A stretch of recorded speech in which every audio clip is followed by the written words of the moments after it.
আজকে ভগবান মহাদেবের নীলষষ্ঠীর উপোস ব্রত, তাই আজকে উপোস করেছি সন্তানের নামে মঙ্গল কামনায়। তো এখন যাব জল ঢালতে মন্দিরে, তো তোমরা দেখতে থাকো। তো চলো এবার আমি সব জোগাড় যন্ত্রগুলো সেরে নিই। প্রথমে এখানে দুধ ঢেলে নিলাম আর এবারে গঙ্গা জল দিয়ে মিশিয়ে নেব। তো এই উপোস আমি আর আমার যা দুজনে করেছি। তো এইবারে গুছিয়ে নিয়ে এখন বাজে দুপুর 2টো, যাব জল ঢালতে মন্দিরে। আর আমাদের নিয়ম আছে বাতি দেয়া সন্তানের নামে, তো সেটা সন্ধ্যাবেলায় দিতে হয়, কিন্তু যেহেতু আমার ছেলে ছোট তাই জন্য আমি এই দুপুর গিয়ে জল ঢেলে আসবো। এখানে আমার গোছানো প্রায় কমপ্লিট। এখানে আমরা পাঁচ রকম করে 10 রকম ফল নিয়েছি, মানে 5 রকমই ফল 2 জায়গায় নিয়েছি, যেহেতু 2 জায়গায় দেবো সব কিছুই দুটো করে নিয়ে নিয়েছি। তো চলো তোমরা দেখতে থাকো। আর এই যে সেই আমাদের গাছের ফুল, যেগুলো আমি কালকে বিকেলে আমি আর আমার শাশুড়ি মা মিলে তুলে রেখেছি, নাহলে তো একটাও পাওয়া যেত না। এই যে নিয়ে যাই।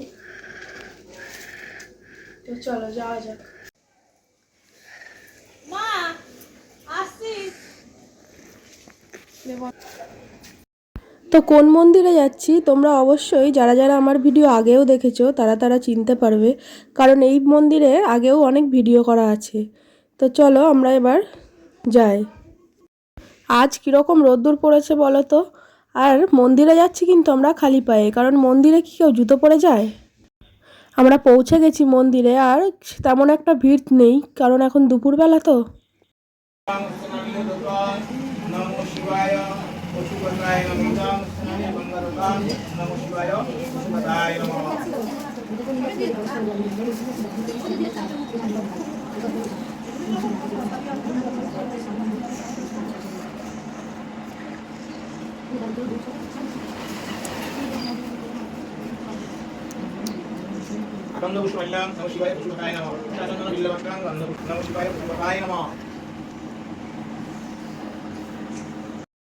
মন্দিরের ভেতরটা তো কোনোদিন তোমাদেরকে দেখানো হয়নি, তো দেখে নাও।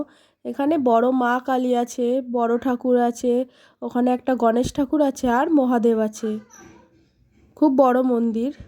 আর আমি এই উপোসটা কিন্তু এই 2 বছরই করছি, কারণ বলে সন্তান হলে সন্তানের নামে করতে হয়। তো আমার ছেলের এই 2 বছর বয়স হতে যায়, তো আমি এই 2 বছর এই ব্রতটা করছি।